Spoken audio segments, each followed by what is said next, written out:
Tiga. Assalamualaikum warahmatullahi wabarakatuh. Alhamdulillahirabbil alamin.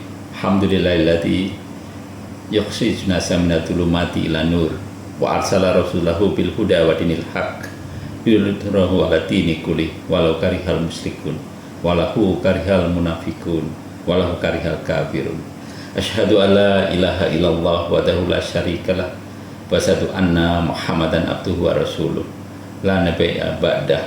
Allahumma salli wa sallim ala sayyidina Muhammadin wa ala alihi wa sahbihi wa sallim taslima wa ani sahabatina ajma'in wa ani tabi'in wa tabi'in bi ila yaumiddin.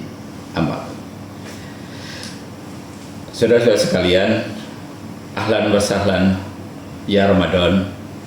Kita bersyukur dipertemukan bulan dari ibu segala bulan, bulan dengan penuh keutamaan, bulan yang dinanti banyak orang dan dinanti oleh Rasulullah dan para sahabat.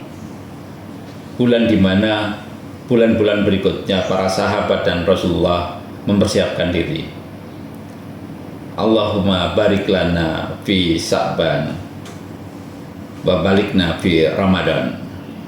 Ya Allah, rahmatilah kami di bulan Sa'ban dan pertemukanlah kami di bulan Ramadan. Begitu yang diajarkan Kanjeng Nabi Rasulullah Muhammad SAW tentang bulan Ramadan, begitu dengan keutamaannya.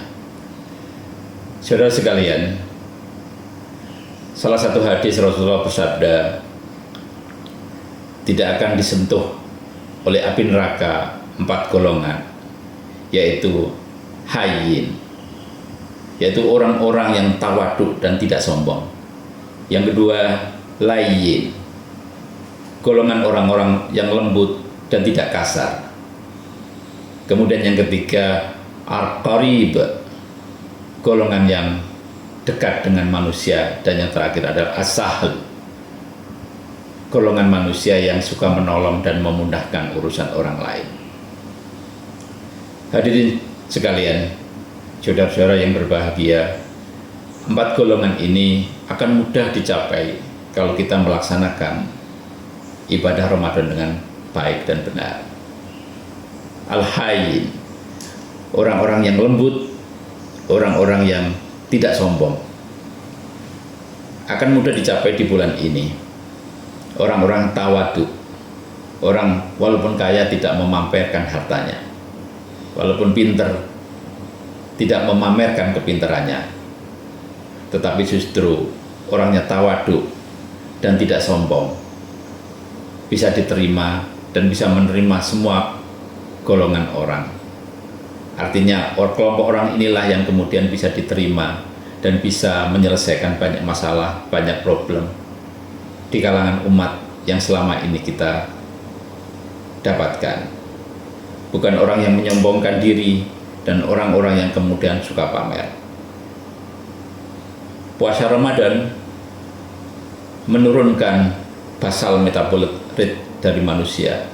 Dengan demikian kita akan menjadi normal dalam kehidupan, baik itu fisiologis maupun praktek metabolisme di dalam diri, di dalam sel tubuh kita, sehingga kita akan masuk dalam suasana yang paling ideal, sehingga kita akan menjadi hamba di mana sesuai dengan firman Allah, kita adalah al-insanul, orang-orang yang mempunyai fitrah dan akan kembali ke fitrah lagi.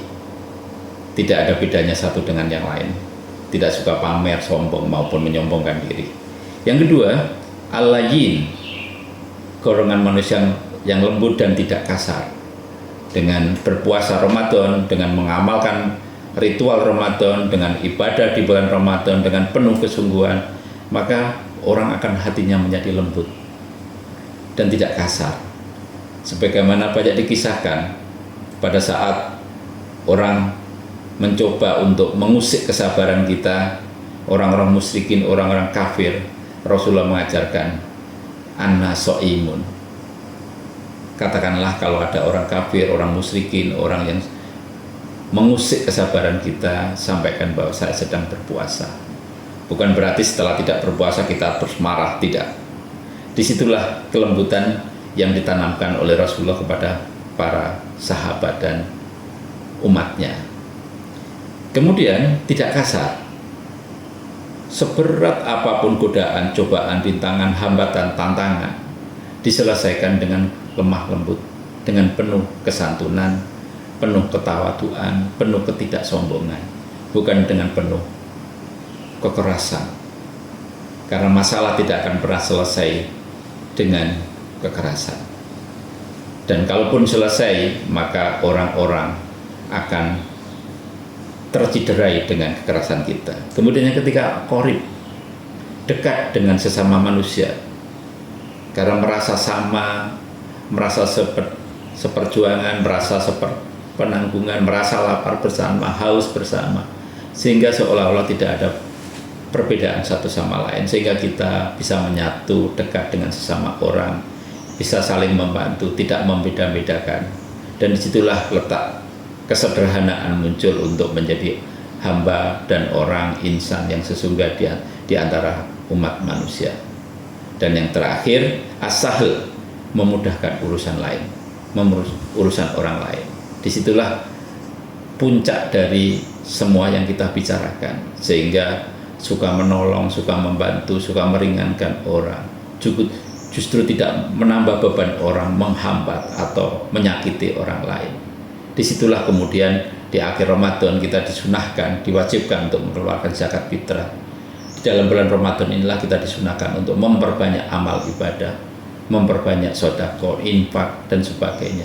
Sehingga pernah dikatakan Rasulullah kalau bulan Ramadan ini zakat, infak, sedekahnya itu seperti aliran angin. Setiap ada kesempatan Rasulullah melakukan itu. Disitulah kemudian bagaimana di akhir Ramadan diharapkan tidak ada lagi orang yang sedih. Kita bersama-sama merayakan di Idul Fitri. Mudah-mudahan sedikit cerita ini, ulasan hadis yang singkat ini bisa menambah hasanah kita di bulan Ramadan. Semoga kita bisa menyelesaikan ibadah Ramadan ini dengan baik dan benar, lulus menjadi la'allakum tattaqun, menjadi hamba yang bertakwa seperti bayi yang baru lahir, dilahirkan oleh ibu kita, tidak ada salah, dosa dan cacat. Selamat menjalankan ibadah puasa Ramadan, menjalankan ibadah Ramadan. Semoga Allah melindungi, membuat kita kuat sampai akhir Ramadan, dan ibadah kita diridhoi, diterima oleh Allah Subhanahu wa Ta'ala. Terima kasih. Assalamualaikum warahmatullahi wabarakatuh.